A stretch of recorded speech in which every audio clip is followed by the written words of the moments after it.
Hello അസ്സലാമു അലൈക്കും welcome back to my channel Lubna's cloud. It's me Lubna. അപ്പം എല്ലാവരും സേഫ് ആയിട്ടുണ്ടെന്ന് വിചാരിക്കുന്നു. അപ്പോൾ നമുക്കിന്ന് ചെയ്യാനുള്ളത് അടിപൊളിയായിട്ടുള്ളൊരു വാൾ ഡെക്കറാണ്. അപ്പോൾ അതിന് വേണ്ടിയിട്ട് എനിക്കിപ്പോൾ ഇവിടെ ഞാൻ എടുത്തിട്ടുള്ളത് നമ്മുടെ എംബ്രോയ്ഡറി ഹൂപ്പാണ് കേട്ടോ. അപ്പം ഈ എംബ്രോയ്ഡറി ഹൂപ്പ് പല സൈസിലുള്ളതും അവൈലബിൾ ആണ്. ഞാനിപ്പോൾ ഇവിടെ ഏകദേശം ഒരു 8 ഇഞ്ച് ഡയമീറ്റർ വരുന്ന ഒരു എംബ്രോയ്ഡറി ഹൂപ്പാണ് എടുത്തിട്ടുള്ളത്. അപ്പോൾ ഇവിടെ ഞാനിപ്പോൾ അതിൻ്റെ 2 എംബ്രോയ്ഡറി ഹൂപ്പ് എടുത്തിട്ടുണ്ട്. അതിൻ്റെ 2 റിങ്ങും നമുക്ക് ആവശ്യമായിട്ടുണ്ട് കേട്ടോ. പിന്നെ ഇതാ നമ്മൾ ഇതുപോലുള്ള മാക്രൈം ത്രെഡ് എടുത്തിട്ടുണ്ട്. ഇതിൻ്റെ ഒരു തിക്നെസ് എന്ന് പറയുന്നത് ഒരു 3 mm ഒക്കെയാണ് വരുന്നത്. അപ്പോൾ ഇന്ന് നമുക്ക് അടിപൊളിയായിട്ട് ഇത് വെച്ചിട്ടുള്ളൊരു വാൾ ഡെക്കർ നമുക്ക് ചെയ്തെടുക്കാം. അപ്പം വീഡിയോയിലേക്ക് പോകുന്നതിന് മുമ്പ് ചാനൽ ഇതുവരെ നിങ്ങൾ സബ്സ്ക്രൈബ് ചെയ്യാതെയാണ് വീഡിയോ കാണുന്നതെങ്കിൽ എന്തായാലും സബ്സ്ക്രൈബ് ചെയ്തൊന്ന് സപ്പോർട്ട് ചെയ്യണം. പിന്നെ അതിനടുത്തുള്ള ബെല്ലൈക്കൺ കൂടെ പ്രസ് ചെയ്യുക. അതിൽ ഓൾ ഓപ്ഷൻ തന്നെ ക്ലിക്ക് ചെയ്യുക കേട്ടോ. എങ്കിലേ നെക്സ്റ്റ് വീഡിയോസൊക്കെ നിങ്ങൾക്ക് നോട്ടിഫിക്കേഷൻസ് ആയിട്ട് വരുള്ളൂ. അപ്പം നമ്മൾ ആദ്യം ഈ ഒരു ത്രെഡ് ഗ്ലൂ സ്റ്റിക്ക് വെച്ചിട്ടാണ് ഫുള്ളായിട്ട് ഇതുപോലെ സ്റ്റിക്ക് ചെയ്ത് കൊടുക്കുന്നത് കേട്ടോ. അപ്പോൾ നമ്മളിത് സ്റ്റിക്ക് ചെയ്യുന്ന സമയത്ത് കുറച്ചൊന്ന് വലിച്ചു പിടിച്ചിട്ട് ഇങ്ങനെ ഒട്ടിച്ചു കൊടുക്കണം. അപ്പം കുറച്ച് അവിടെ ഒന്ന് നമ്മൾ വെയിറ്റ് ചെയ്യണം കേട്ടോ സ്റ്റിക്ക് ചെയ്യുന്ന സമയത്ത് ഗ്ലൂ ഒന്ന് സ്റ്റിക്ക് ആവാൻ വേണ്ടിയിട്ട്. പിന്നെ സെക്കൻഡ് കൊണ്ട് തന്നെ അത് വേഗം ഡ്രൈ ആവുമല്ലോ ഗ്ലൂ സ്റ്റിക്ക്. അതാണ് ഗ്ലൂ ഗണ്ണിൻ്റെ ഒക്കെ ഒരു യൂസ് എന്ന് പറയുന്നത്. നമ്മൾ ഒരുപാട് വെയിറ്റ് ചെയ്യേണ്ട ആവശ്യമില്ല സ്റ്റിക്കായി നിൽക്കാൻ വേണ്ടിയിട്ട്. അപ്പോൾ നമുക്കിതൊന്ന് ഇങ്ങനെ ടൈറ്റാക്കി പിടിച്ചുകൊണ്ട് ഇതുപോലെ സ്റ്റിക്ക് ചെയ്ത് കൊടുക്കാം.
അങ്ങനെ ഇത് അതുപോലെ നമ്മൾ 4 റിങ്ങും ഇതുപോലെ നമ്മൾ ത്രെഡ് വെച്ച് സ്റ്റിക്ക് ചെയ്തൊക്കെ എടുത്തിട്ടുണ്ട് കേട്ടോ. അപ്പോൾ ഞാനിത് കംപ്ലീറ്റ് ആയിട്ട് ഇതുപോലെ റോൾ ചെയ്ത് കൊടുത്തിട്ടില്ല. അപ്പോൾ നമ്മൾക്ക് കുറച്ച് ഇതുപോലെ ഒന്ന് സ്റ്റിക്ക് ചെയ്ത് കൊടുക്കാം.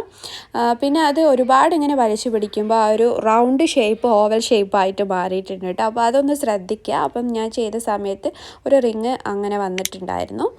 അപ്പം ഇനി നമുക്ക് ഇതിൽ മിറർ വെച്ച് ഒന്ന് സ്റ്റിക്ക് ചെയ്ത് കൊടുക്കണം. അപ്പോൾ ആദ്യം നമുക്ക് എന്ത് രീതിയിലാണ് വേണ്ടത് വിചാരിച്ചാൽ അതുപോലെ ഒന്ന് അറേഞ്ച് ചെയ്ത് കൊടുക്കാം. അപ്പോൾ ഞാനിതാ ഇതുപോലെ അക്രിലിക് മിററാണ് എടുത്തിട്ടുള്ളത്. അല്ലെങ്കിൽ നിങ്ങൾക്ക് നോർമൽ നമ്മുടെ മിറർ ഉണ്ടല്ലോ, അത് ഗ്ലാസിൻ്റെ ഷോപ്പിലൊക്കെ നമുക്ക് പറഞ്ഞാൽ കട്ട് ചെയ്തിട്ട് കിട്ടും. നമ്മൾ പറയുന്ന സൈസിൽ അവർ കട്ട് ചെയ്ത് തരും. അതല്ലാന്നുണ്ടെങ്കിൽ നമുക്ക് ഈ ലേസർ കട്ടിങ് ഷോപ്പിൽ നിന്നൊക്കെ ഇതുപോലെ അക്രിലിക് മിറർ കട്ട് ചെയ്തെടുക്കാം. ഇൻ കേസ് അതല്ലാന്നുണ്ടെങ്കിൽ നിങ്ങൾക്ക് ആമസോണിലൊക്കെ വാങ്ങിക്കാനും കിട്ടും. അതല്ലെങ്കിൽ ക്രാഫ്റ്റ് സ്റ്റോർ സ്റ്റോറിലൊക്കെ നമുക്ക് ഒരുപാട് എന്തെങ്കിലും ഈ റൗണ്ട് മിറേഴ്സൊക്കെ ഉള്ള എന്തെങ്കിലും റൗണ്ട് മിററുള്ള ചീപ്പ് റേറ്റിന് കിട്ടുന്ന ഐറ്റംസൊക്കെ ഉണ്ടാവില്ല, അങ്ങനെയുള്ള ഐറ്റംസൊക്കെ ഉണ്ടാകും. അപ്പോൾ അത് വെച്ചിട്ട് നിങ്ങൾക്ക് റീയൂസ് ചെയ്യാൻ വേണ്ടിയിട്ട് അങ്ങനെയൊക്കെ നിങ്ങൾക്ക് എടുക്കാം. ഒന്നെങ്കിൽ ഓൺലൈനിൽ ചെയ്തെടുക്കാം, അല്ലെങ്കിൽ നമ്മുടെ നോർമൽ ഗ്ലാസ്സിനൊക്കെ ഷോപ്പിൽ നിന്ന് ഒക്കെ ചെയ്ത് വാങ്ങിക്കാൻ കിട്ടും കേട്ടോ. അപ്പം ഞാൻ വാങ്ങിച്ചിട്ടുള്ള ആമസോണിൽ നിന്നാണ്. അതിലുള്ള ഒരു അക്രിലിക് മിററാണ് യൂസ് ചെയ്തിട്ടുള്ളത്. അപ്പോൾ ഇത് ഞാനിതുപോലെ സ്റ്റിക്ക് ചെയ്ത് ഗ്ലൂ ഗണ്ണ് വെച്ചിട്ട് തന്നെയാണ് സ്റ്റിക്ക് ചെയ്ത് കൊടുത്തിട്ടുണ്ട്. ഇനി നമുക്കതിൻ്റെ ആ ഒരു പ്രൊട്ടക്റ്റഡ് ലെയർ ഒന്ന് പീൽ ചെയ്തെടുക്കാം. അപ്പോൾ നമ്മുടെ ഇന്നത്തെ വാൾ ഡെക്കർ നിങ്ങൾക്ക് എല്ലാവർക്കും ഇഷ്ടമായിട്ടുണ്ടെന്ന് വിചാരിക്കുന്നു. ഇഷ്ടമായിട്ടുണ്ടെങ്കിൽ എന്തായാലും ഒന്ന് ഷെയർ ചെയ്ത് കൊടുക്കാം കേട്ടോ. അപ്പോൾ ഇതുപോലെ DIY ഒക്കെ ചെയ്യാൻ ഇഷ്ടപ്പെടുന്നവരുണ്ടെങ്കിൽ. അപ്പോൾ നമുക്ക് കൂടുതൽ നല്ല അടിപൊളി വീഡിയോസൊക്കെ ആയിട്ട് വീണ്ടും വരാം. അങ്ങനെ നമ്മളിപ്പം വീഡിയോ വൈൻഡപ്പ് ചെയ്യാണ്. പിന്നെ മറക്കണ്ട, സബ്സ്ക്രൈബ് ചെയ്യാത്തവരുണ്ടെങ്കിൽ എന്തായാലും സബ്സ്ക്രൈബ് ചെയ്ത് സപ്പോർട്ട് ചെയ്യാം കേട്ടോ. അപ്പോൾ നമുക്ക് അടുത്ത നല്ല കുഞ്ഞു വീഡിയോസൊക്കെ ആയിട്ട് വരാം. ഇന്നത്തെ ചെറിയൊരു വീഡിയോ നമ്മൾ ഇന്ന് വൈൻഡപ്പ് ചെയ്യാണ്. അസ്സലാമു അലൈക്കും. Thanks for watching.